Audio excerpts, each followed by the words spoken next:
Pai, o senhor não vai sair hoje, não? A gente vai receber visita e... Bom, seria melhor se o senhor não ficasse por aqui. Foi isso que meu filho Rodrigo me disse, na minha própria sala, na minha própria casa, olhando para mim como se eu fosse um cachorro velho que precisava ser trancado no quintal quando a visita chegasse. Meu nome é Osvaldo. Tenho 68 anos.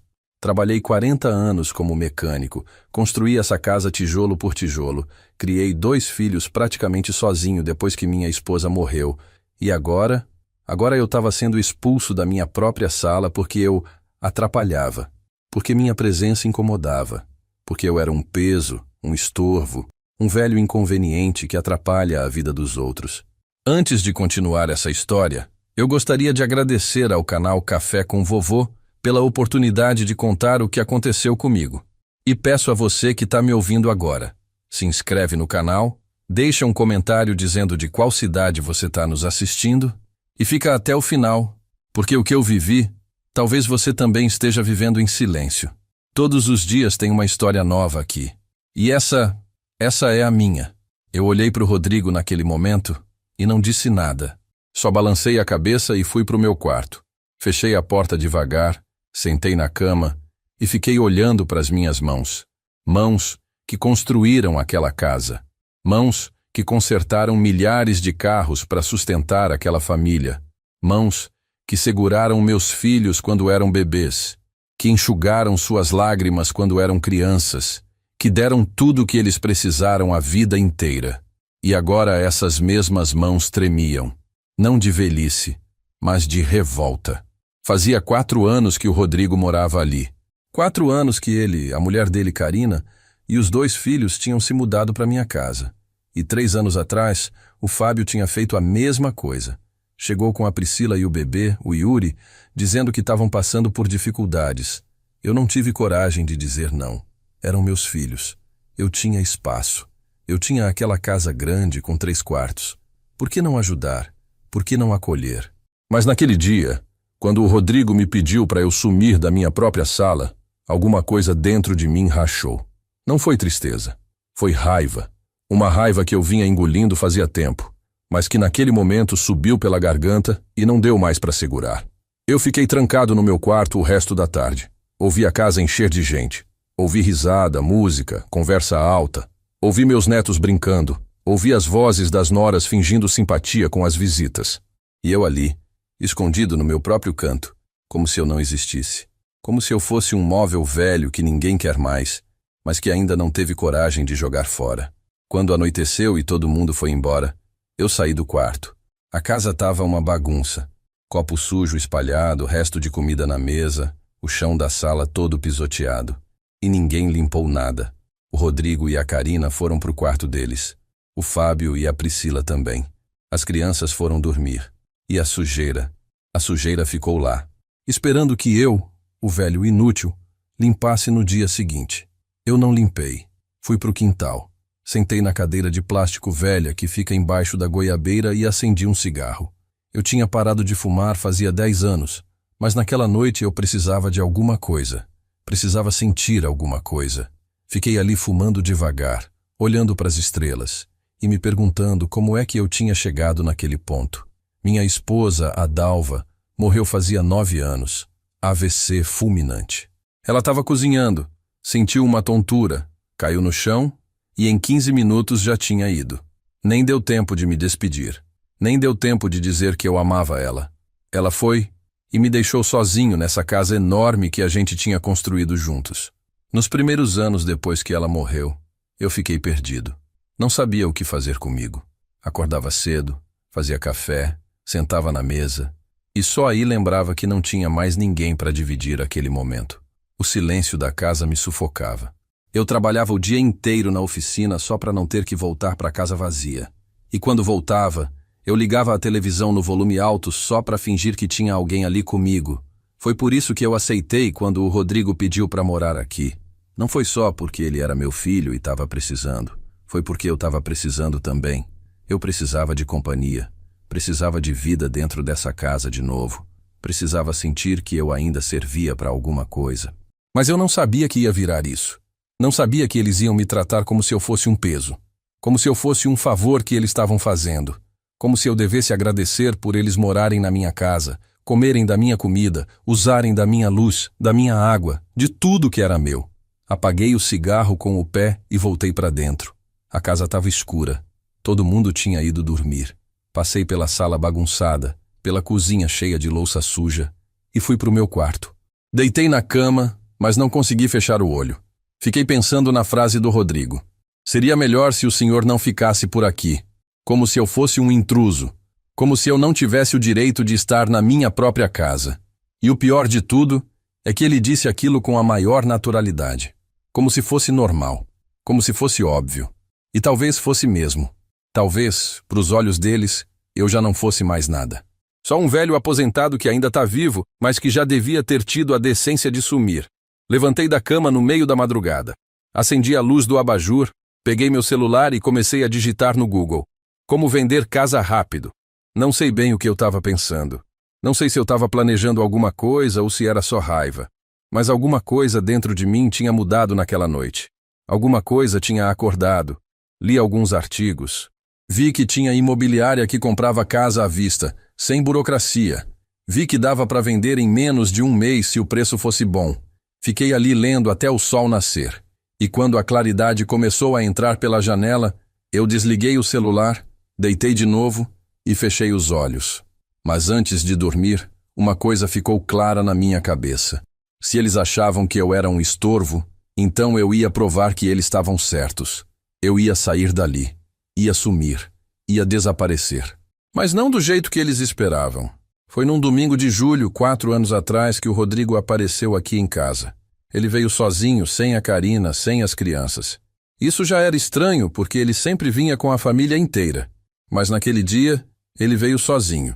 Tocou a campainha no meio da tarde e quando eu abri a porta, vi que ele estava com cara de quem não tinha dormido direito. Entramos, sentamos na sala e ele ficou um tempo sem falar nada.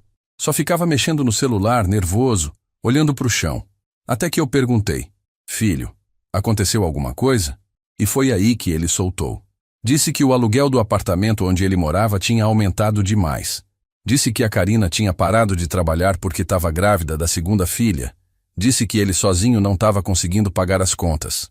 E aí, ele me olhou nos olhos e perguntou, pai, será que dá pra gente ficar aqui em casa por uns meses?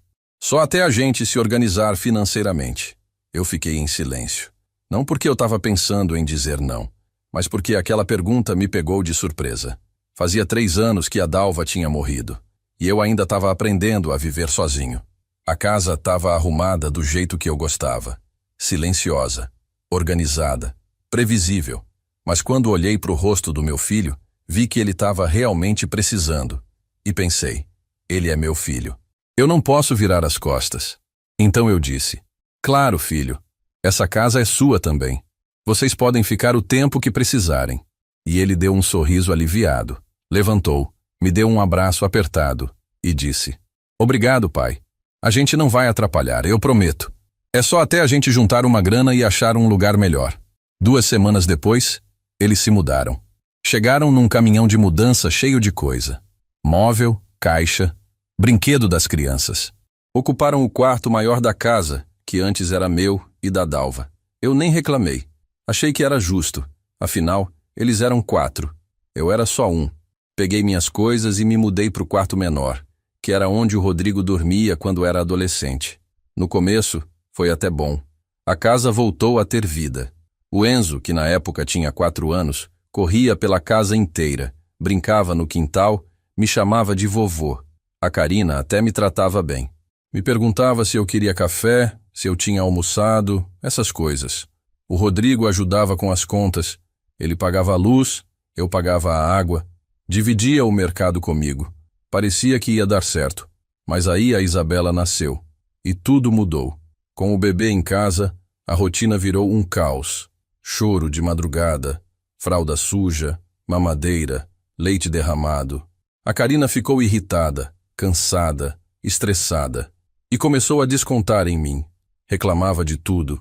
Reclamava que eu deixava a televisão alta. Reclamava que eu acordava cedo e fazia barulho. Reclamava que eu não ajudava com as crianças, sendo que eu nunca tinha me oferecido para ser babá. Eu era o dono da casa, não o empregado, mas eu engolia. Eu entendia que ela estava sobrecarregada. Eu entendia que cuidar de 2 crianças pequenas não era fácil. Então eu ficava quieto, abaixava o volume da televisão, tomava café em silêncio, ajudava quando ela pedia, porque eu achava que era meu papel, porque eu achava que era temporário. Os meses foram passando. 6 meses viraram 1 ano. E quando eu percebi, eles já tinham tomado conta da casa inteira. A sala era delas. A cozinha era delas. Até a área de serviço tinha virado depósito de brinquedo. E eu fui me encolhendo. Fui ocupando cada vez menos espaço. Fui me tornando invisível. E aí, 2 anos atrás, o Fábio apareceu. Ele chegou numa sexta-feira à noite, também com aquela cara de quem estava precisando de ajuda. Sentou na mesa da cozinha comigo e começou a falar.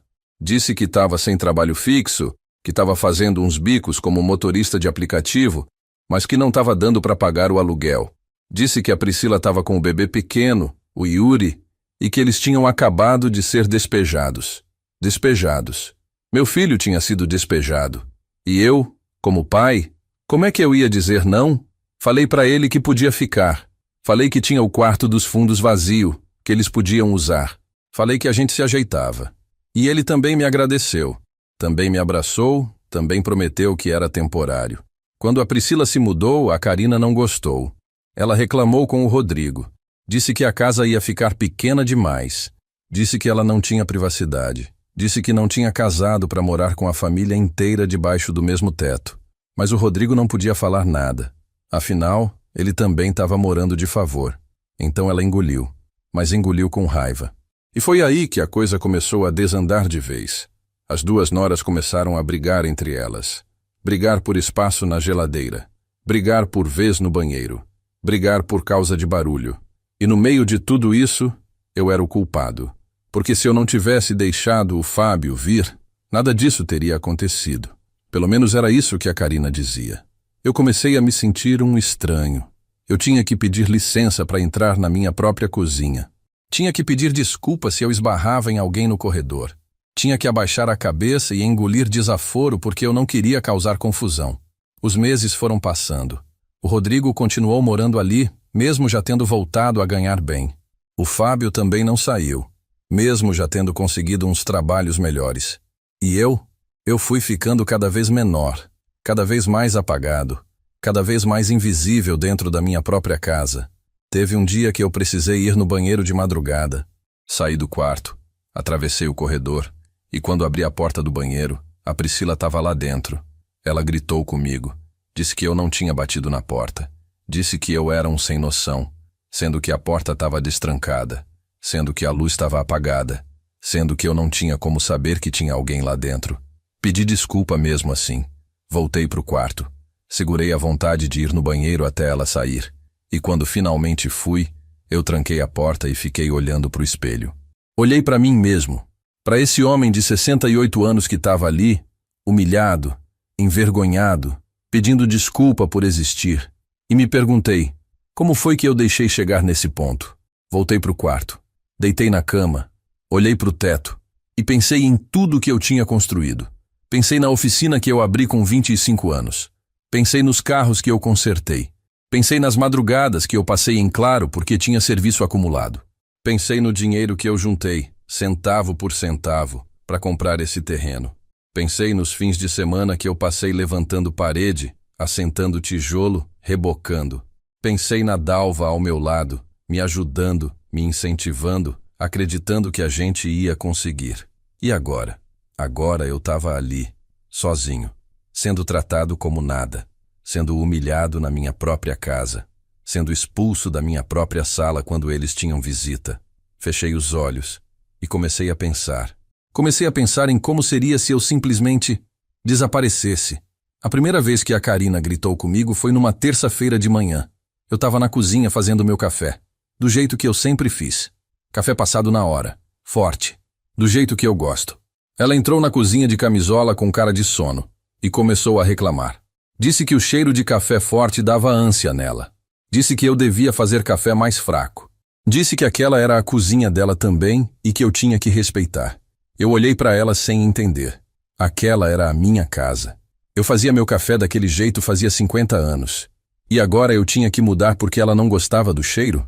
Mas eu não falei nada, só abaixei a cabeça e terminei de fazer meu café. Levei para o quarto, e a partir daquele dia, passei a tomar café trancado lá dentro para não incomodar ninguém. Parece bobagem, né? Parece coisa pequena. Mas não era. Porque depois do café, veio a televisão. Eu gostava de assistir jornal de manhã, sentado na sala, tomando meu café. Era minha rotina. Mas a Karina reclamou que o barulho acordava as crianças. Então eu comecei a assistir no volume mais baixo. Mas aí ela reclamou que mesmo baixo incomodava. Então eu passei a assistir no quarto. E depois de um tempo, eu nem assistia mais. Porque eu me sentia vigiado o tempo todo. Me sentia errado por existir. A coisa foi piorando aos poucos. A Priscila começou a mexer nas minhas coisas. Entrava no meu quarto quando eu não estava, pegava o que ela queria. Uma vez, sumiu uma toalha minha. Perguntei se alguém tinha visto. Ela disse que tinha pego emprestado porque precisava dar banho no Yuri. Emprestado. Sem pedir. Sem avisar. Como se tudo que fosse meu também fosse dela. Eu comecei a trancar a porta do meu quarto. E quando eles perceberam, fizeram piada. Olha só, o vovô trancando o quarto agora. Tá escondendo o quê aí dentro? O Rodrigo riu. O Fábio também. Como se fosse engraçado. Como se eu não tivesse o direito de ter privacidade na minha própria casa. Teve um dia que eu cheguei do mercado com as compras. Eu sempre fazia compra no sábado de manhã. Comprava as coisas que eu gostava. Algumas besteiras que me davam prazer. Biscoito recheado, um queijo bom, café especial. Guardei tudo na geladeira e no armário. Organizadinho. Cada coisa no seu lugar. No domingo de manhã, fui pegar o queijo para fazer um lanche. Não estava lá. Fui procurar o biscoito. Também não estava. Fui atrás do café especial. Sumido. Saí do quarto e perguntei se alguém tinha visto as coisas que eu tinha comprado. A Karina estava na sala com as crianças. Ela nem olhou para mim. Só disse: "Ah, eu usei. Achei que era para todo mundo." E continuou mexendo no celular como se não fosse nada. Eu fiquei parado ali, no meio da sala, sem saber o que dizer. Porque o que eu ia falar? Que aquilo era meu? Que ela tinha que pedir antes de pegar? Que eu tinha comprado com meu dinheiro? Ia parecer mesquinho. Ia parecer egoísta. Ia parecer que eu era um velho ranzinza que não queria dividir nada com ninguém. Então eu voltei para o quarto e comecei a guardar as coisas lá dentro. Bolacha, chocolate, café, tudo trancado no meu guarda-roupa. E quando eles descobriram, a Priscila fez comentário na mesa, na hora do almoço. "Gente, o Osvaldo tá escondendo comida no quarto dele agora. Que coisa, né?" E todo mundo riu. Todo mundo achou engraçado. Menos eu. As contas começaram a ficar todas no meu nome. Água, luz, internet, gás. Tudo saía da minha conta. No começo, o Rodrigo me dava alguma coisa. R$ 50 aqui, 100 ali. Mas com o tempo, ele parou. Disse que estava apertado. Disse que as meninas precisavam de roupa, de escola, de médico. E eu engoli. Continuei pagando tudo sozinho. O Fábio nunca pagou nada. Ele dizia que estava juntando dinheiro para alugar um lugar, que só estava esperando ter uma reserva. Mas todo fim de semana ele ia no bar com os amigos. Todo mês ele comprava tênis novo, roupa nova. E eu? Eu pagava a conta de luz que subia porque ele deixava o ar-condicionado ligado o dia inteiro. Teve uma conta de luz que veio R$ 450. 450. Eu quase caí para trás. Chamei todo mundo na sala e mostrei a conta. Disse que a gente precisava economizar. Que não dava para deixar luz acesa à toa, ar-condicionado ligado sem ninguém no quarto, chuveiro elétrico ligado meia hora. Sabe o que eles fizeram? Deram risada. A Karina disse: "Ai, Osvaldo, a gente não vai ficar morrendo de calor aqui dentro por causa de conta de luz." E o Rodrigo concordou com ela. Sempre concordava com ela. Eu paguei a conta. E continuei pagando as outras todas. Os domingos eram os piores. Porque era o dia que eles faziam churrasco. Chamavam os amigos, enchiam a casa de gente, bebiam, comiam, faziam barulho até de madrugada. E eu ficava trancado no quarto, ouvindo aquele fuzuê todo, sem ser convidado, porque eles nunca me convidavam. Eles faziam a festa na minha casa, com a minha churrasqueira, usando o meu carvão, bebendo cerveja que eu comprava. Mas eu não era convidado. Uma vez, eu saí do quarto e fui até o quintal. Queria pegar um copo de água. Quando cheguei perto, a conversa parou. Todo mundo ficou me olhando. Ficou aquele silêncio constrangedor. Até que o Rodrigo falou: "Pai, O senhor precisa de alguma coisa? Como se eu fosse um intruso, como se eu não pudesse estar ali. Peguei meu copo de água e voltei para o quarto. Trancado, sozinho, escutando a festa que eles faziam na minha própria casa. Foi mais ou menos nessa época que eu comecei a perceber que eles estavam esperando eu morrer. Não falavam isso abertamente, claro, mas eu sentia. Sentia no jeito que eles olhavam para mim. Sentia nas conversas que paravam quando eu entrava na sala. Sentia nos comentários soltos que eles faziam. Uma vez, eu estava passando pelo corredor e escutei a Karina falando com a Priscila na cozinha. Ela disse assim: "Tomara que essa casa fique logo só pra gente. Eu tô cansada de viver com esse velho no pé." E a Priscila respondeu: "Pois é, mas paciência, né? Uma hora ele vai." E aí a gente divide tudo. Elas não sabiam que eu estava ali. Não sabiam que eu tinha ouvido. Mas eu ouvi. Ouvi cada palavra. E cada palavra foi como uma facada. Naquela noite, eu não consegui jantar. Não consegui assistir televisão. Não consegui fazer nada. Só fiquei deitado no escuro, olhando para o teto, pensando em tudo que eu tinha dado para eles, pensando em tudo que eu tinha sacrificado, pensando na Dalva, que tinha morrido sonhando que nossos filhos iam cuidar de mim quando eu ficasse velho. Mas eles não estavam cuidando de mim. Eles estavam me usando, estavam me sugando, estavam esperando eu morrer para ficarem com o que era meu. E foi naquela noite que eu entendi uma coisa. Eu não ia deixar. Não ia morrer dando para eles o prazer de ficarem com tudo. Não ia sair dessa vida sendo humilhado, sendo esquecido, sendo tratado como lixo. Eu ia fazer alguma coisa. Ainda não sabia o quê, mas eu ia fazer. Levantei da cama, peguei meu celular e voltei a pesquisar sobre venda de imóveis. Dessa vez, com mais atenção. Dessa vez, anotando tudo. Nome de imobiliária, telefone, endereço, procedimento. Porque uma coisa tinha ficado clara na minha cabeça. Se eles queriam que eu sumisse, então eu ia sumir, mas do meu jeito. Foi numa quinta-feira, dia 12 de março, que tudo mudou de vez. Eu lembro da data porque era aniversário da Dalva. Ela faria 72 anos naquele dia. Todo ano, eu ia no cemitério de manhã cedo, levava flores, ficava lá conversando com ela. Era meu ritual, meu momento de paz. Acordei às 5 da manhã, como sempre. Tomei banho, me arrumei, peguei as flores que eu tinha comprado no dia anterior e saí de casa. O cemitério fica a uns 20 minutos daqui. Fui a pé, como eu sempre ia. Gosto de caminhar de manhã cedo, quando a cidade ainda está quieta, quando ainda dá para pensar. Cheguei no túmulo dela, limpei a lápide, coloquei as flores no vaso e sentei ali do lado. Fiquei um tempo em silêncio. Depois comecei a falar. Falei sobre tudo o que estava acontecendo. Falei sobre o Rodrigo, sobre o Fábio, sobre as noras. Falei sobre como eu me sentia. Falei sobre a solidão, sobre a humilhação, sobre o desrespeito. E aí, pela primeira vez em muito tempo, eu chorei. Chorei porque eu estava cansado. Cansado de engolir. Cansado de abaixar a cabeça. Cansado de ser tratado como nada. Eu falei para ela: "Dalva, eu não sei mais o que fazer. Eu não sei se aguento mais." E fiquei ali, sentado, chorando, esperando, sei lá o quê, um sinal, uma resposta, alguma coisa. Voltei para casa por volta das 8 da manhã. Quando abri a porta, a casa estava num silêncio estranho. Geralmente a essa hora já tinha barulho. Criança chorando, televisão ligada, alguém gritando. Mas naquele dia, estava tudo quieto. Estranhei. Entrei devagar. Fui até a cozinha. Não tinha ninguém. Fui até a sala. Vazia. Até que eu ouvi vozes. Vinham do quintal.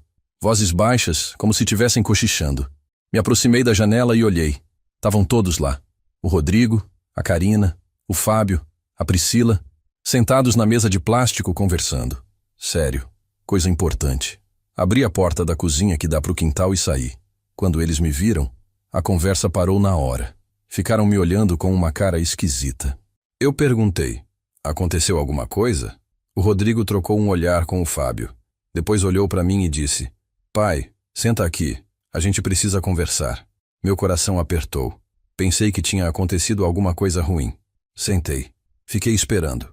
E aí o Rodrigo soltou: "Pai, a gente estava conversando aqui e a gente acha que seria melhor o senhor ir morar num lugar menor. Sei lá, um apartamento, uma kitnet, porque essa casa tá ficando pequena demais para todo mundo. E como o senhor mora sozinho, não faz sentido o senhor ocupar um quarto inteiro, sendo que a gente tem as crianças, que precisam de espaço. Eu não acreditei no que estava ouvindo. Fiquei olhando para ele, tentando processar. Eles queriam que eu saísse?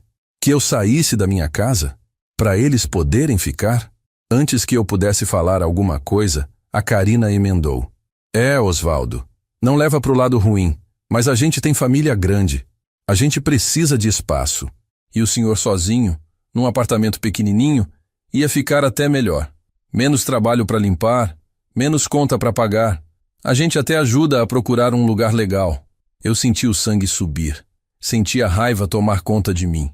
Mas eu respirei fundo. Tentei manter a calma. Olhei para o Fábio e perguntei. E você, filho? Também acha isso? Ele desviou o olhar. Ficou mexendo no copo de café. E depois disse, baixinho. Pai, aqui é complicado mesmo. A gente está muito apertado aqui. E o senhor sozinho não precisa de tanto espaço. Eu olhei para os 4. Olhei bem nos olhos de cada um. E perguntei, vocês têm noção de que essa é a minha casa?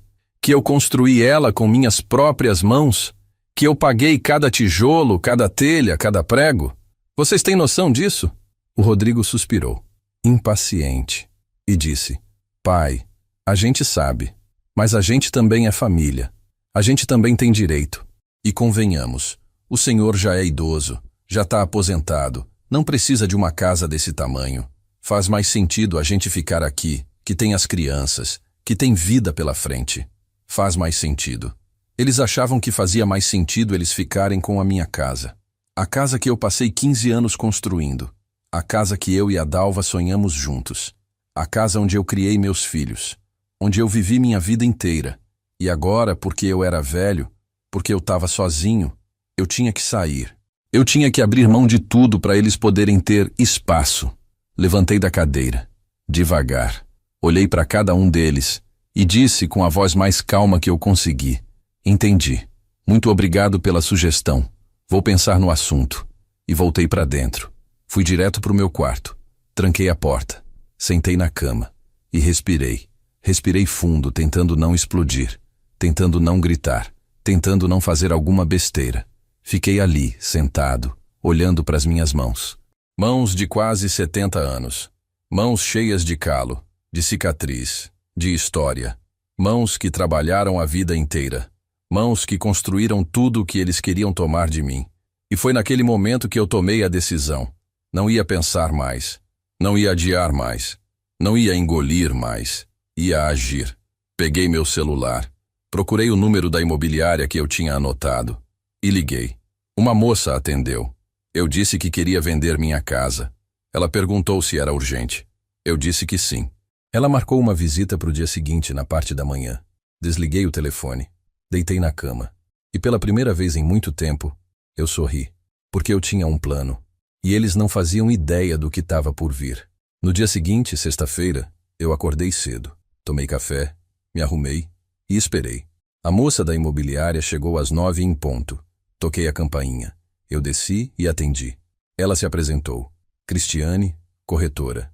Simpática, profissional. Eu deixei ela entrar. Mostrei a casa inteira. Ela foi anotando tudo. Metragem, quantidade de quartos, estado de conservação. Ela elogiou. Disse que a casa estava bem cuidada. Disse que não ia ser difícil vender. Perguntou quanto eu queria. Eu dei um preço justo. Ela disse que achava que conseguia. Perguntou se eu tinha pressa. Eu disse que tinha. Quanto mais rápido, melhor. Ela olhou para mim, curiosa. Deve ter percebido que tinha alguma coisa, mas não perguntou. Só disse que ia fazer o trabalho dela. Que em uma semana, no máximo, ia ter proposta. Agradeci. Acompanhei ela até a porta. E quando ela foi embora, eu voltei para o meu quarto. O Rodrigo e o Fábio tinham saído para trabalhar. As noras estavam na sala com as crianças. Ninguém tinha visto a moça da imobiliária. Ninguém desconfiou de nada. E eu queria que fosse assim. Queria que fosse surpresa.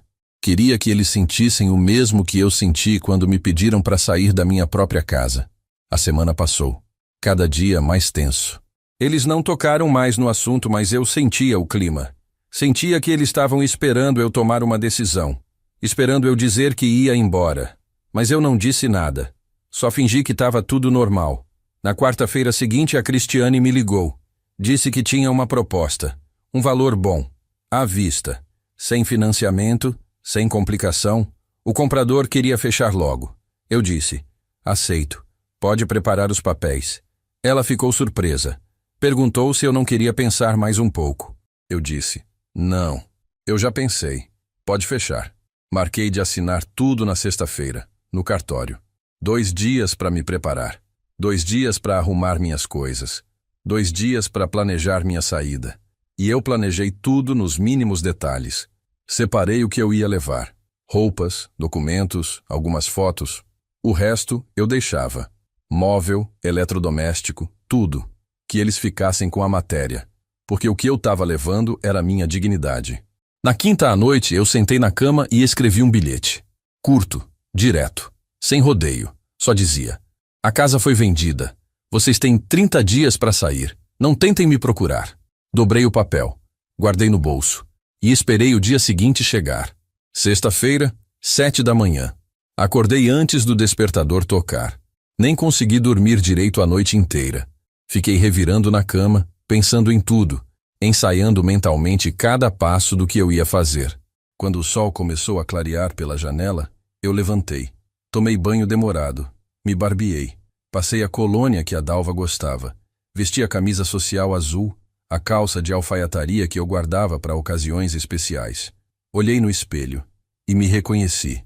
Reconheci o homem que eu era antes de virar sombra dentro da própria casa.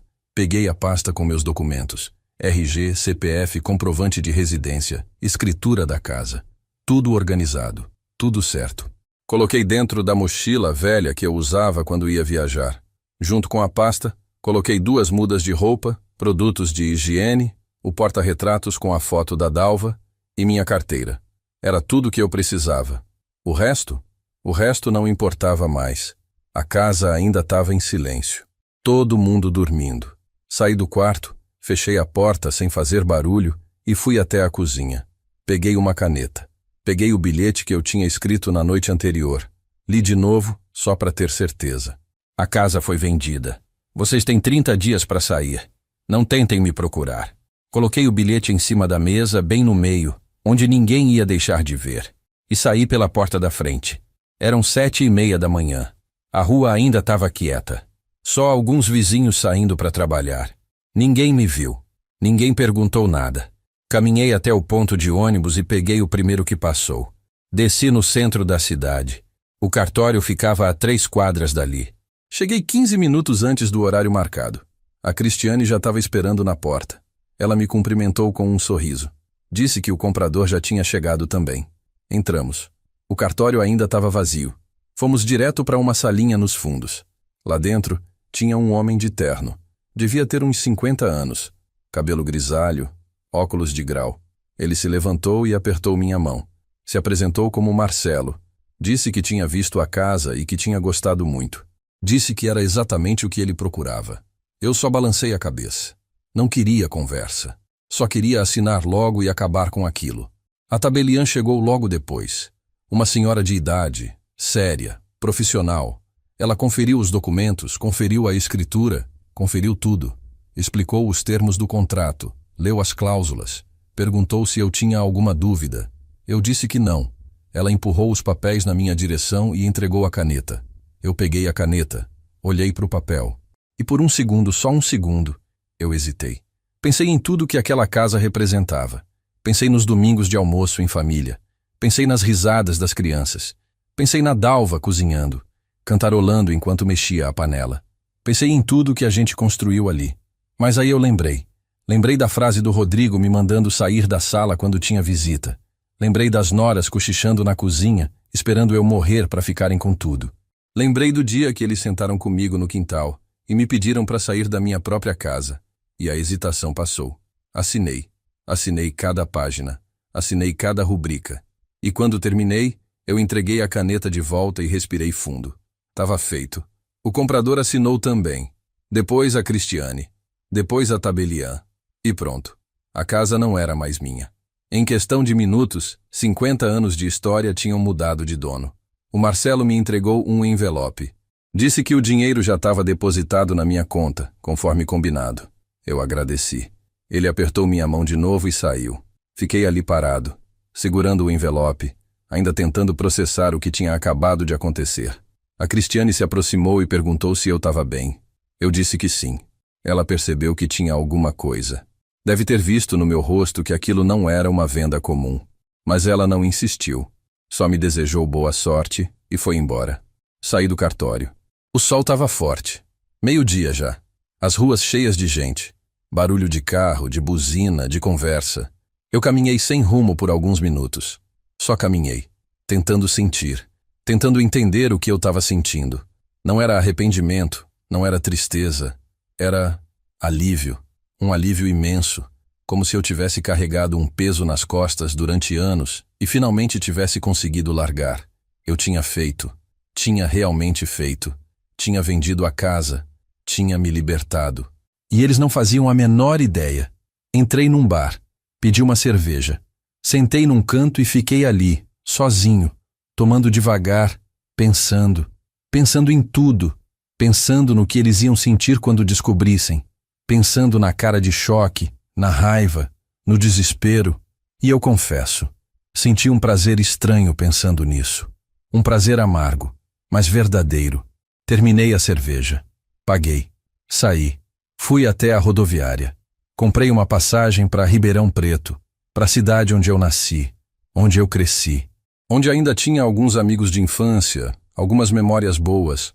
Era lá que eu queria ir. Era lá que eu queria recomeçar. O ônibus saía às 15:00. Ainda tinha 1 hora. Sentei numa cadeira de plástico, encostei a cabeça na parede e fechei os olhos.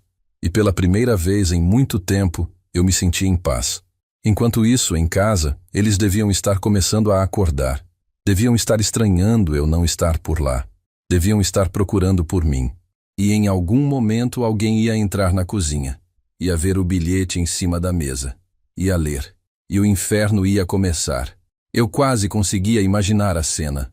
A Karina gritando, o Rodrigo xingando, o Fábio desesperado, a Priscila chorando. Todos correndo de um lado para o outro, tentando me ligar, tentando entender o que tinha acontecido. Mas meu celular estava desligado. E ia continuar desligado por um bom tempo. Eles iam ter 30 dias para sair. 30 dias para arrumar as malas, para procurar outro lugar, para se virarem. Exatamente o que eles queriam que eu fizesse.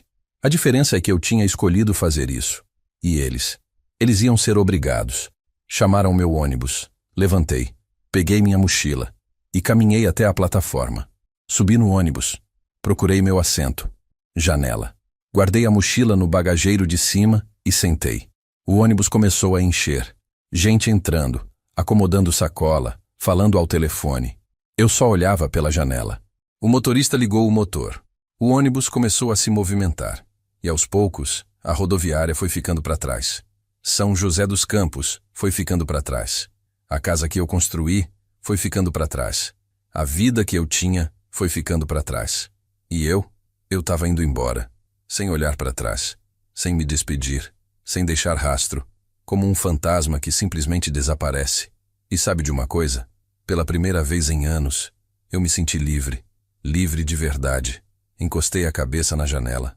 Olhei a paisagem passando, as casas, os prédios, as árvores, tudo ficando cada vez menor. E enquanto o ônibus seguia pela estrada, eu fechei os olhos e pensei: Dalva, eu fiz o que tinha que ser feito. Espero que você entenda. Espero que você esteja orgulhosa de mim. E pela primeira vez desde que ela morreu, eu senti que ela estava ali comigo, que ela aprovava, que ela sabia que eu tinha feito a coisa certa. O ônibus seguiu em silêncio pela rodovia. E eu também, em silêncio, em paz. Em liberdade. 15:00. O ônibus já tinha saído da cidade fazia tempo. Eu estava com o celular desligado dentro da mochila, mas eu sabia que naquele exato momento, lá em casa, o caos devia ter começado. Porque era mais ou menos esse horário que o Rodrigo chegava do trabalho. E era sempre nesse horário que ele gritava meu nome da porta, esperando que eu aparecesse para abrir para ele, porque ele nunca tinha levado a chave. Eu imaginei a cena. Ele tocando a campainha. Ninguém atendendo. Ele batendo na porta, gritando: "Pai, abre aqui!" E nada. Ele pegando o celular, me ligando. Caindo na caixa postal, ligando de novo, e de novo. Até que ele ia ficar irritado e ia pular o portão, como ele já tinha feito outras vezes quando esquecia a chave. Ele ia entrar pela lateral da casa. Ia abrir a porta da cozinha por dentro. E ia ver o bilhete em cima da mesa. Aquele pedaço de papel dobrado, pequenininho, mas que carregava uma bomba. Eu quase conseguia ouvir o grito dele. Karina, Priscila, Fábio, vem aqui, agora! E todos correndo. E ele lendo em voz alta. A casa foi vendida, vocês têm 30 dias para sair. Não tentem me procurar. Silêncio. Um silêncio de choque, de descrença, de não acredito que isso está acontecendo. E depois, o caos. A Karina gritando que aquilo era mentira, que eu estava louco, que eu não podia ter feito isso. O Fábio correndo para o meu quarto, abrindo a porta, vendo que minhas coisas não estavam mais lá. A Priscila entrando em pânico, perguntando onde eles iam morar, o que eles iam fazer. E o Rodrigo? O Rodrigo devia estar tentando me ligar. 1 vez, 2, 3, 10 vezes. E vendo que eu não atendia, ele ia começar a entrar em desespero. E a perceber que aquilo era real, que não era ameaça, que não era blefe, que eu realmente tinha vendido a casa e que eu realmente tinha ido embora. Eu olhei pela janela do ônibus, a paisagem mudando, cidade virando estrada, estrada virando campo, e eu ali, sentado, sentindo uma mistura de coisas, raiva ainda, mas também satisfação, uma satisfação estranha, quase culpada, mas real, porque pela primeira vez eu não tinha sido o capacho. Eu não tinha engolido. Eu não tinha abaixado a cabeça. Eu tinha reagido. Parei num posto de gasolina no meio do caminho. O ônibus fez uma parada de 15 minutos. Desci, fui no banheiro, comprei uma água. Fiquei ali fora, respirando o ar da estrada, olhando o movimento. Gente comprando salgado, tomando café, conversando. Vida normal. Enquanto a minha vida tinha virado de cabeça para baixo. Ou melhor, tinha finalmente voltado para o lugar certo. Subi no ônibus de novo, sentei, e dessa vez liguei o celular, só por alguns segundos, só para ver. E como eu esperava, estava lotado. 43 ligações perdidas. Do Rodrigo, do Fábio, até da Karina e da Priscila. Mensagens no WhatsApp, dezenas delas. Eu não abri, não li. Só olhei a quantidade e desliguei o celular de novo. Porque eu não queria ouvir, não queria ler, não queria ser convencido a voltar atrás. Cheguei em Ribeirão Preto às 7 da noite. A cidade estava do jeito que eu lembrava. Meio diferente, claro. Mais moderna, mais movimentada. Mas a essência era a mesma. Desci do ônibus, peguei minha mochila e fui até o ponto de táxi. Dei o endereço de um hotel barato que eu conhecia. O motorista me levou. 20 minutos depois, eu estava na recepção, fazendo check-in. O quarto era simples. Cama de casal, televisão antiga, banheiro pequeno, mas estava limpo, estava organizado, e era meu, só meu. Joguei a mochila na cama, sentei e respirei fundo.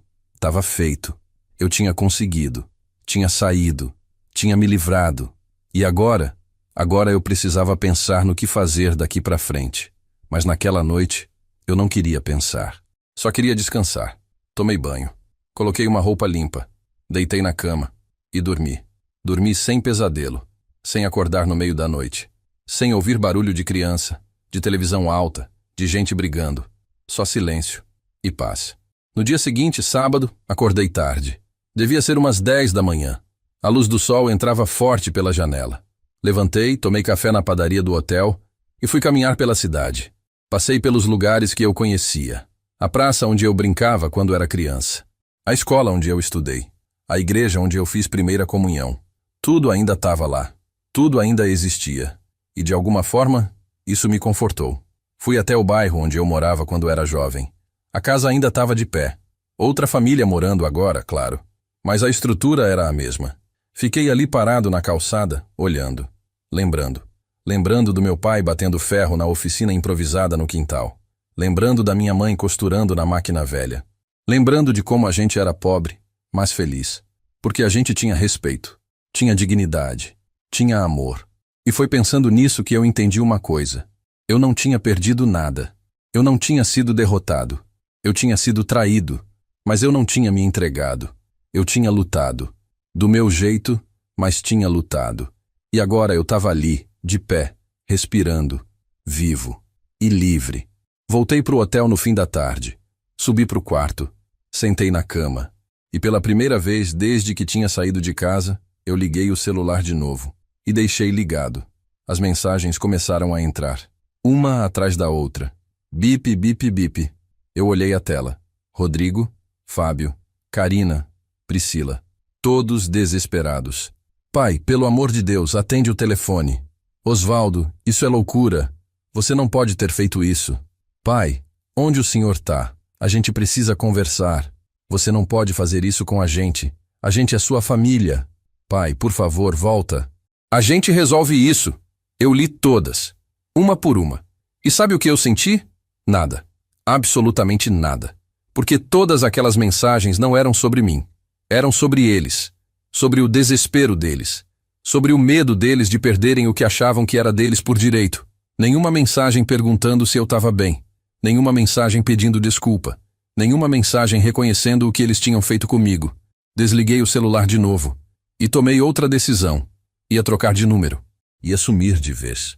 Porque eu não devia satisfação para ninguém. Eu tinha vivido 68 anos. Tinha trabalhado 40 desses anos. Tinha construído, tinha lutado, tinha dado tudo o que eu podia dar. E se agora eu queria paz, eu merecia ter paz. No domingo, fui atrás de um lugar para morar.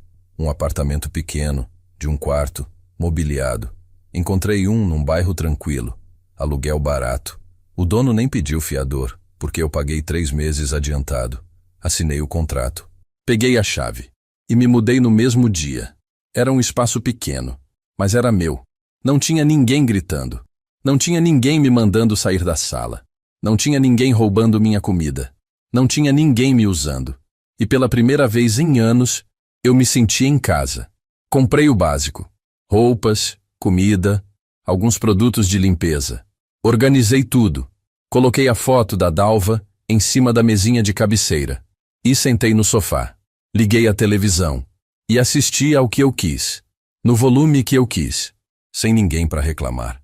E naquele momento, eu soube. Soube que tinha feito a coisa certa. Soube que não ia voltar atrás. Soube que aquela era minha nova vida. E que dessa vez eu ia viver do meu jeito. Passou 1 mês desde que eu tinha saído de São José dos Campos. 1 mês vivendo em Ribeirão Preto, no meu apartamento pequeno, na minha paz. Eu tinha estabelecido uma rotina. Acordava cedo, fazia café do jeito que eu gostava, forte e cheiroso. Tomava na varanda minúscula que dava para a rua. Assistia o movimento. Gente indo trabalhar, criança indo para a escola, cachorro passeando com dono. Vida simples, vida normal. Depois do café, eu saía para caminhar. Descobri que a cidade tinha uma praça bonita perto de casa. Tinha banco debaixo de árvore. Tinha um pessoal da terceira idade que se reunia para jogar dominó, para conversar. Comecei a frequentar. No começo, só ficava sentado, observando. Mas aos poucos, fui entrando nas conversas. Conheci o seu Mário, um senhor de 75 anos que tinha sido caminhoneiro. Conheci a dona Irene, viúva, que morava sozinha e fazia crochê para vender na feira. Conheci o Antônio, aposentado da FEPASA, que contava histórias sem fim sobre os tempos de ferrovia. Nenhum deles sabia da minha história. Nenhum deles sabia que eu tinha abandonado tudo e sumido. Para eles, eu era só o Osvaldo, um cara que tinha voltado para a cidade natal depois de se aposentar. E eu gostava disso. Gostava de não ter que explicar. Gostava de recomeçar do zero, sem carregar o peso do passado. Troquei de número de celular na segunda semana. Fui numa operadora, peguei um chip novo, um número novo. O antigo, eu joguei fora. Junto com ele, joguei fora as ligações insistentes, as mensagens desesperadas, as tentativas de me fazer voltar. Eu não queria mais contato. Não queria mais ser encontrado. Queria ser esquecido. E queria esquecer. Arrumei um bico numa oficina mecânica pequena, ali perto de casa. O dono, seu Jorge, era um cara gente boa.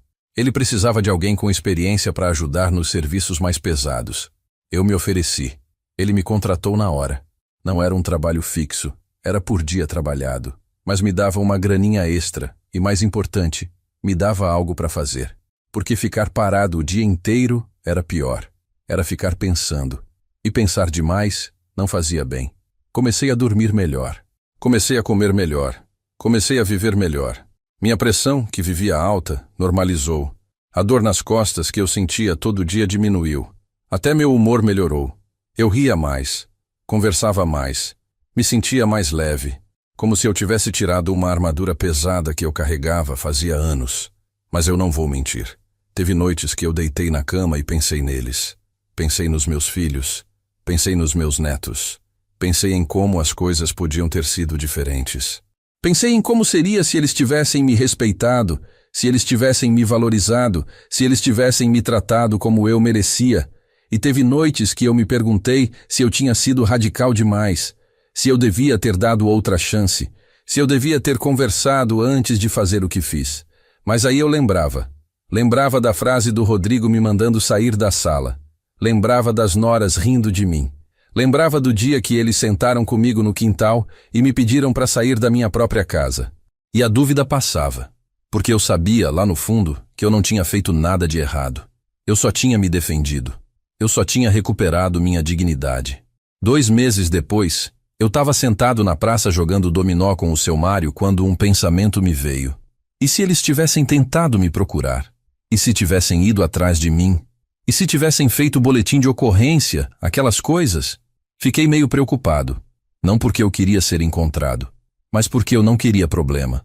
Não queria a polícia batendo na minha porta. Não queria confusão. Então fui até um cartório e registrei uma declaração. Uma declaração simples, dizendo que eu estava em pleno uso das minhas faculdades mentais, que eu tinha saído de casa por vontade própria, que não tinha sido coagido, que não estava desaparecido. Era só uma garantia, um papel que provava que eu estava bem, que eu sabia o que estava fazendo, e que ninguém precisava se preocupar. Guardei o papel num envelope e deixei arquivado, só no caso. 3 meses depois de ter saído, eu estava na oficina ajudando o seu Jorge a trocar o motor de uma Kombi antiga quando o telefone dele tocou. Ele atendeu, conversou um pouco e depois me chamou. Osvaldo, tem um cara aqui querendo falar com você. Eu franzi a testa. Ninguém sabia que eu trabalhava ali. Ninguém tinha aquele número. Peguei o telefone. Do outro lado, uma voz que eu não conhecia. Alô, é o Osvaldo? Eu confirmei. Osvaldo, meu nome é Dr. Paulo. Eu sou advogado. Fui contratado pelos seus filhos para tentar localizar o senhor. Meu sangue gelou. Eles tinham contratado um advogado. Eles tinham me rastreado. Não sei como, mas tinham. Respirei fundo. O que vocês querem? A voz do outro lado era calma, profissional. Senhor Osvaldo, seus filhos estão preocupados. Eles querem conversar com o senhor. Querem resolver a situação da casa. Eu ri. Um riso seco, sem graça. A situação da casa já foi resolvida. Eu vendi. Eles tiveram 30 dias para sair. E pelo meu calendário já faz mais de 90 dias. Então não tem mais o que resolver. O advogado insistiu. Disse que eles queriam me ver. Que eles queriam pedir desculpa. Que eles tinham entendido o erro deles. Eu escutei tudo em silêncio. E quando ele terminou, eu disse: Doutor, com todo o respeito, mas eu não quero ver ninguém. Eu não quero conversa. Eu não quero desculpa. Eu só quero paz. E eu peço que vocês me deixem em paz. E desliguei. Fiquei parado ali, segurando o telefone, sentindo o coração disparar. O seu Jorge me olhou, preocupado. Tudo bem, Osvaldo? Eu balancei a cabeça. Tudo. Só passado voltando. Ele não perguntou mais nada. Só deu um tapinha nas minhas costas e voltamos ao trabalho. Naquela noite, eu não consegui dormir. Fiquei pensando. Será que eles realmente tinham entendido? Será que tinham realmente se arrependido? Ou só queriam tentar reverter a venda? Só queriam tentar recuperar o que achavam que era deles? Eu não sabia. E, sinceramente, eu não queria saber. Porque não importava. Não importava se eles tinham mudado ou não. O que importava é que eu tinha mudado. E eu não ia voltar para aquela vida. Não por nada. Não por ninguém. 1 semana depois, o advogado ligou de novo. Dessa vez, eu nem atendi. Ele deixou mensagem no WhatsApp. Dizia que os meninos queriam muito falar comigo, que eles estavam arrependidos, que eles reconheciam que tinham errado, que eles queriam uma chance de consertar as coisas. Eu li e apaguei, bloqueei o número e segui minha vida.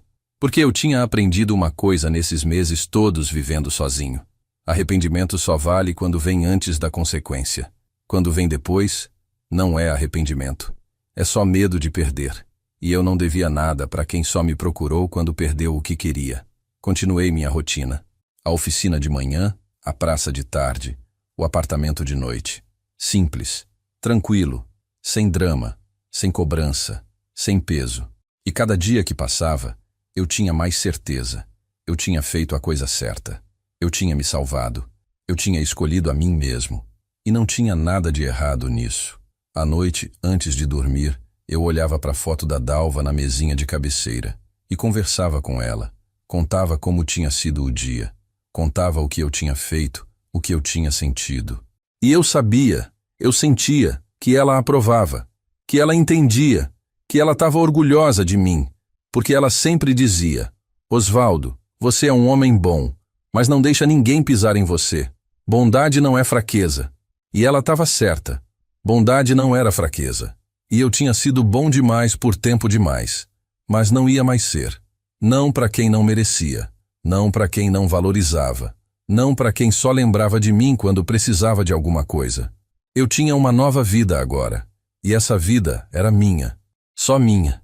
E eu ia viver ela até o fim. Do meu jeito. Com minha dignidade intacta.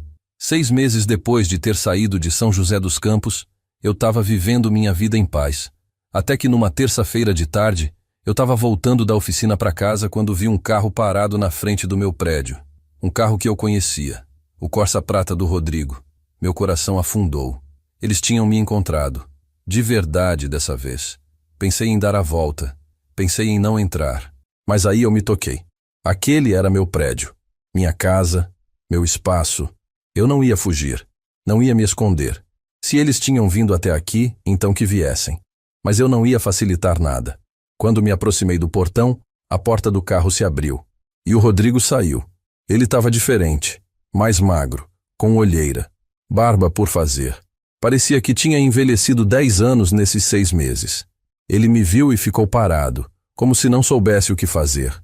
Eu parei também, a uns 5 metros de distância. E fiquei esperando.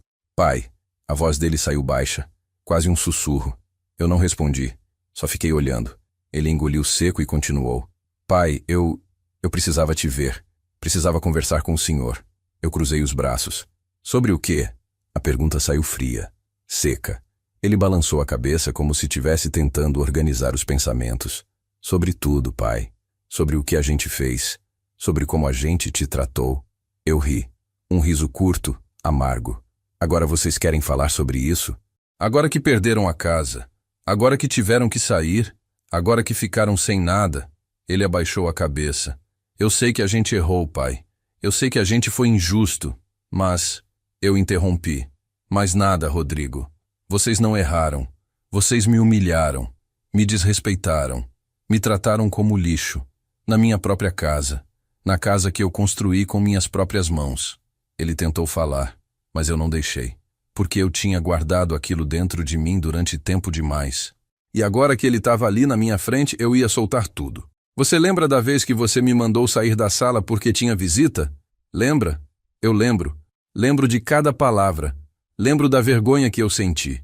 Lembro de como eu me senti pequeno, insignificante, invisível. E você sabe o que era pior? É que você falou aquilo naturalmente. Como se fosse óbvio. Como se eu realmente não tivesse o direito de estar na minha própria sala. O Rodrigo estava com os olhos marejados agora. Pai, eu peço desculpa. Eu não sabia... Eu não percebi... Eu dei um passo à frente. Não sabia? Ou não quis saber? Porque tem diferença, Rodrigo. Tem muita diferença. Vocês não eram cegos. Vocês viram. Vocês sabiam. Só não ligaram. Porque para vocês, eu era só o velho que pagava as contas. O velho que dava casa de graça. O velho que estava ali para servir vocês. E quando vocês acharam que eu estava atrapalhando demais, vocês simplesmente me pediram para sair. Da minha própria casa. Ele começou a chorar. Chorar mesmo. Soluçando. Pai, a gente perdeu tudo. A gente teve que sair. A Karina foi morar com a mãe dela. Eu voltei a morar de aluguel. O Fábio tá morando num quarto nos fundos da casa de um amigo. As crianças perguntam pelo senhor, perguntam onde o vovô tá, e eu não sei o que responder. Eu senti uma pontada no peito quando ele falou das crianças, porque eu amava meus netos. Amava de verdade. O Enzo, a Isabela, o Yuri. Eles não tinham culpa de nada. Mas mesmo assim eu não podia voltar. Porque voltar seria aceitar. Seria dizer que estava tudo bem. E não estava tudo bem. Nunca ia estar. As crianças vão crescer, Rodrigo. E vocês vão ter que explicar para elas por que o avô sumiu. E quando fizerem isso, eu espero que vocês sejam honestos. Eu espero que vocês contem a verdade. Contem como vocês trataram o velho. Contem como vocês me expulsaram. Contem como vocês me desrespeitaram. E deixem elas tirarem suas próprias conclusões. Ele deu um passo na minha direção. Pai, por favor, a gente pode tentar de novo. A gente pode recomeçar. A gente aprendeu. A gente mudou.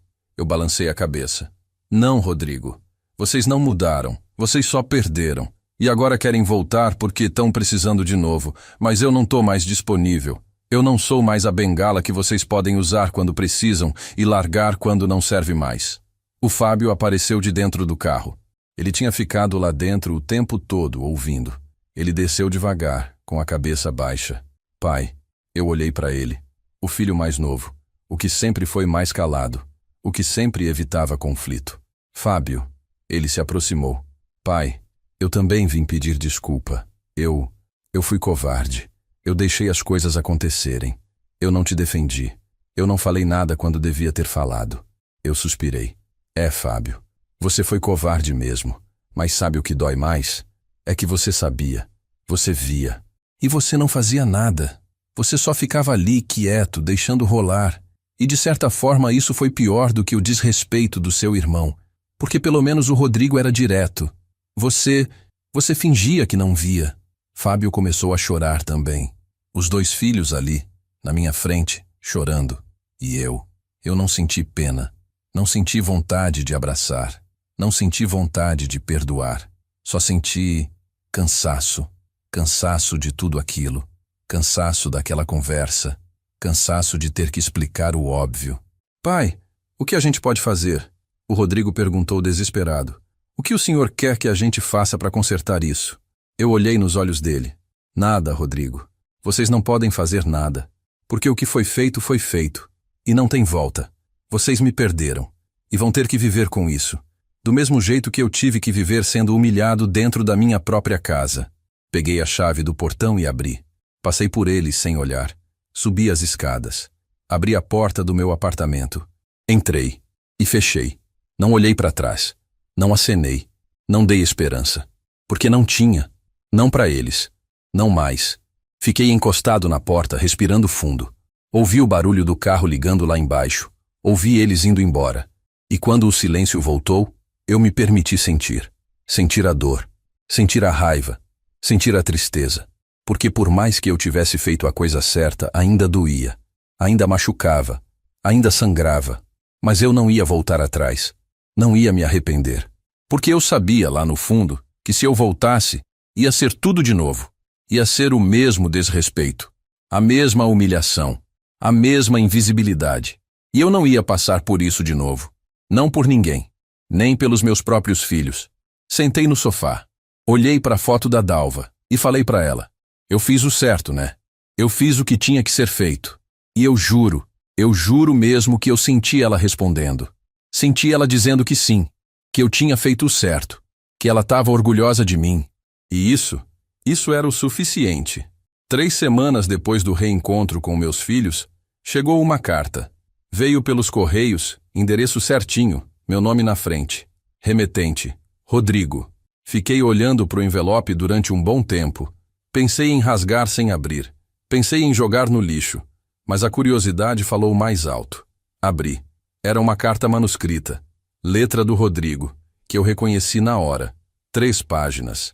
Ele devia ter demorado horas para escrever aquilo. Sentei no sofá e comecei a ler. Pai, eu sei que o senhor não quer falar comigo. Eu sei que o senhor não quer me ver. Mas eu preciso escrever isso. Preciso colocar para fora tudo que eu não consegui falar direito quando te encontrei. Pai, eu errei. Errei muito. E eu sei que pedir desculpa não muda nada. Não apaga o que foi feito. Mas eu preciso que o senhor saiba que eu me arrependo. Me arrependo de cada palavra, de cada atitude, de cada momento que eu te tratei como se o senhor não importasse. Eu continuei lendo. Ele contava sobre como tinha sido depois que eu fui embora. sobre o desespero quando eles encontraram o bilhete, sobre as ligações que ninguém atendia, sobre a correria para encontrar outro lugar para morar, sobre como a Karina tinha surtado e jogado a culpa nele, sobre como o casamento deles tinha rachado por causa disso, sobre como ele tinha perdido não só a casa, mas a paz dentro da própria família. A Karina me culpa até hoje. Diz que foi tudo culpa minha. Que eu devia ter te respeitado. Que eu devia ter te defendido das críticas dela. E ela tá certa. Eu devia. Mas eu não fiz. Eu escolhi ficar do lado dela, porque eu achava que era isso que um marido fazia. Mas eu tava errado. Porque a gente não pode escolher um lado quando os dois estão errados. E a gente tava errado, pai. Muito errado. A carta seguia. Ele falava sobre o Fábio, que também estava sofrendo, que também tinha perdido tudo, que também estava pagando o preço da ingratidão. Ele falava sobre as crianças, sobre como elas perguntavam por mim, sobre como elas tinham estranhado o sumiço repentino do avô, sobre como ele não sabia explicar. Porque como é que ele ia explicar para o filho de 8 anos que o vovô tinha ido embora porque eles foram ruins com ele? Pai, eu sei que eu não mereço perdão. Eu sei que eu não tenho direito de pedir nada.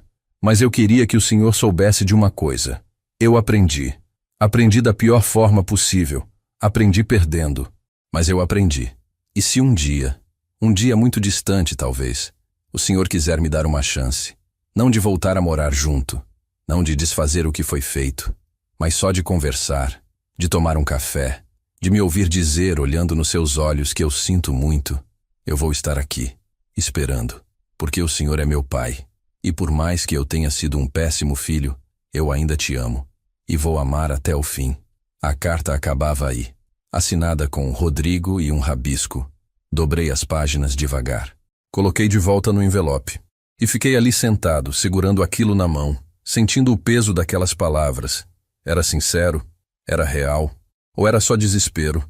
Só culpa? Só medo de perder de vez? Eu não sabia.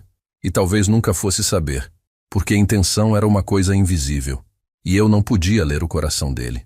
Só podia ler as palavras, e as palavras, por mais bonitas que fossem, não mudavam o passado. Levantei, fui até a cozinha, peguei um isqueiro, acendi o fogo no fogão, e queimei a carta. Vi o papel pegando fogo devagar, enrolando, virando cinza. E quando não sobrou nada, joguei as cinzas no lixo, porque eu não queria guardar aquilo, não queria ficar relendo. Não queria ficar voltando para a dor. Eu tinha virado a página e não ia voltar atrás. Mas eu não vou mentir. Aquela carta mexeu comigo. Mexeu mais do que eu gostaria de admitir. Porque no fundo, muito no fundo, eu ainda era pai. E pai, por mais que seja magoado, por mais que seja ferido, ainda sente alguma coisa pelos filhos. Não sei se era amor, não sei se era pena, não sei se era só lembrança do que eles foram um dia, quando eram crianças inocentes que me chamavam de herói. Mas eu sabia de uma coisa. Perdoar não significava voltar. Perdoar não significava esquecer. Perdoar não significava aceitar. Eu podia até um dia sentir paz em relação a eles. Mas isso não ia mudar nada. Porque a ferida tinha sido funda demais. A traição tinha sido grande demais. E eu tinha me reconstruído longe deles. Tinha aprendido a viver sem eles. E não ia jogar isso fora por uma carta bonita. Algumas semanas depois, eu estava na praça jogando dominó com o seu Mário quando ele me perguntou: Osvaldo, você tem família? Eu parei.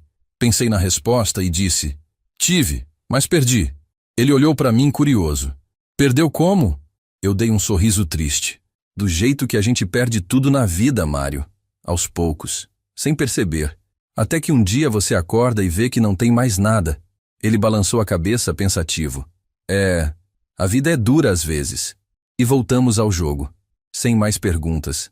Sem mais explicações. Porque ele entendeu. Entendeu que tem coisas que a gente não quer falar. Tem feridas que a gente prefere deixar quietas. Continuei minha vida. A oficina. A praça. O apartamento.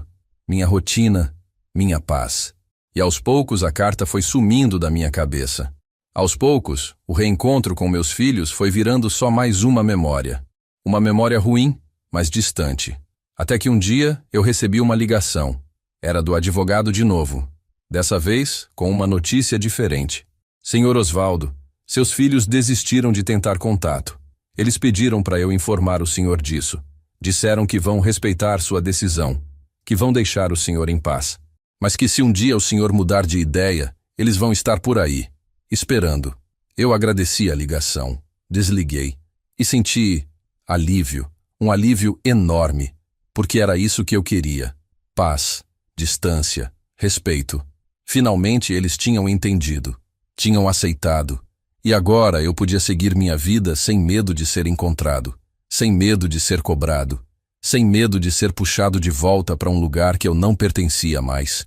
Olhei pela janela, a rua lá embaixo, o movimento, a vida acontecendo.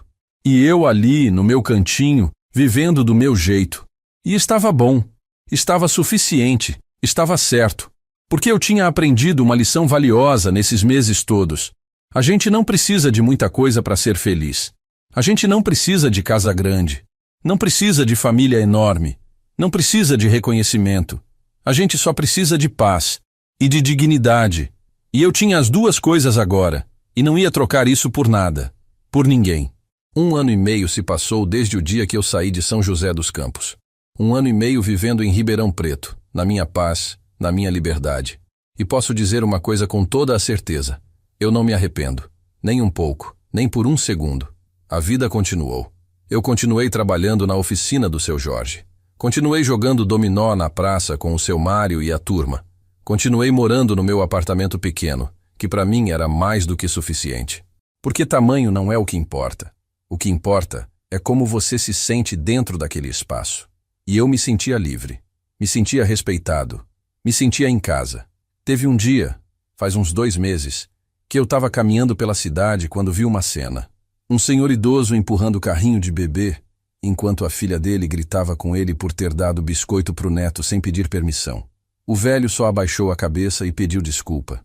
E eu vi nos olhos dele a mesma coisa que eu via nos meus quando me olhava no espelho naquela época.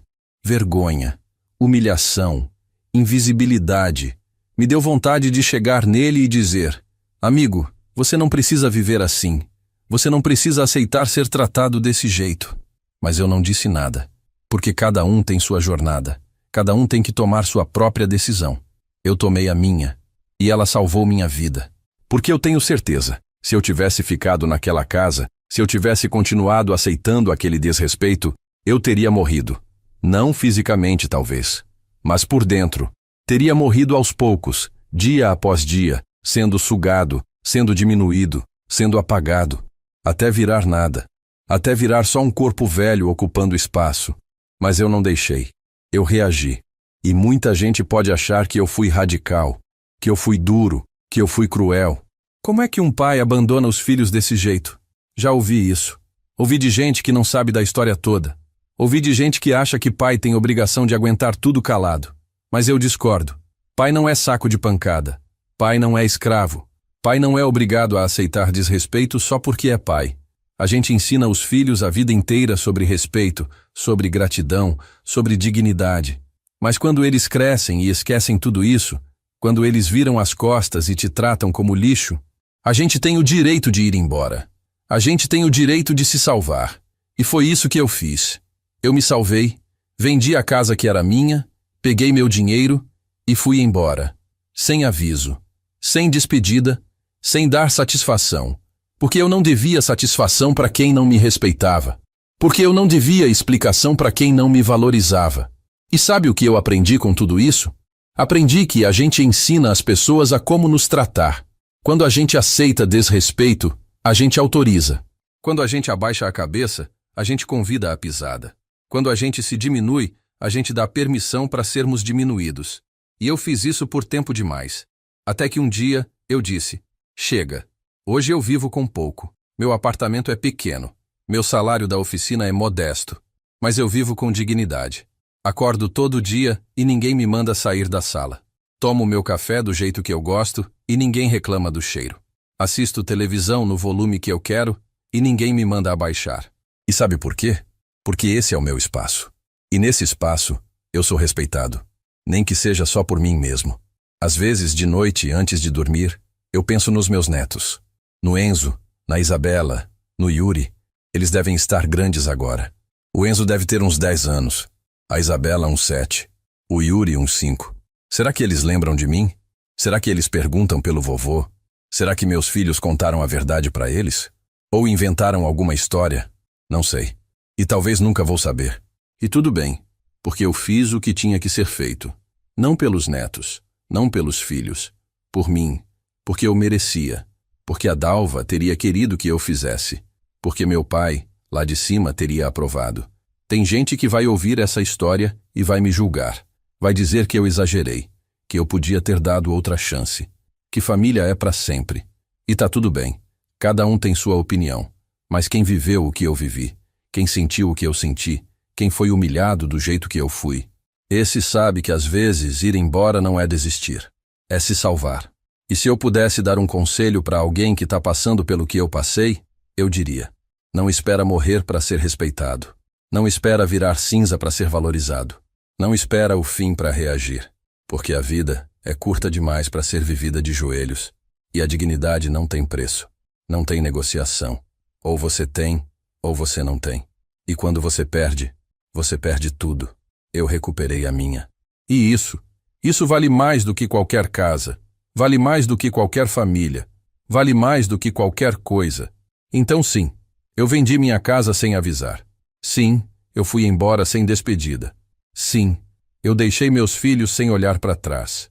E eu faria tudo de novo, porque pela primeira vez em muito tempo, eu me olho no espelho e gosto do que vejo.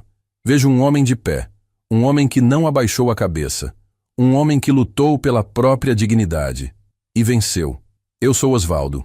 Tenho 69 anos. Trabalhei 40 anos como mecânico. Construí uma casa com minhas próprias mãos. Criei 2 filhos. Fui casado com uma mulher maravilhosa. E no final, quando me deram a escolher entre aceitar humilhação e buscar paz, eu escolhi a paz. E não me arrependo. Se você está ouvindo essa história e se identificou, se você também vive sendo desrespeitado dentro da sua própria casa, se você também sente que virou sombra na vida de quem deveria te amar, saiba que você tem escolha. Sempre tem escolha. E escolher você mesmo não é egoísmo, é sobrevivência. Comenta aí se isso já aconteceu com você, ou se você conhece alguém que passou por isso, porque essa história não é só minha. Essa história é de muitos, e precisa ser contada, para que mais gente entenda. Dignidade não se negocia, respeito não se implora, e quando você perde os dois, você tem o direito de ir embora. Obrigado por ter me ouvido até aqui. Obrigado ao canal Café com Vovô por me dar esse espaço. E se essa história tocou seu coração, compartilha, porque alguém precisa ouvir isso. Alguém precisa saber que é possível recomeçar, que é possível se salvar, que é possível recuperar a dignidade, mesmo que seja sozinho, mesmo que seja tarde, mesmo que doa, porque no final o que importa não é quantos te aplaudem, é se você consegue dormir em paz. E eu consigo. E isso é tudo.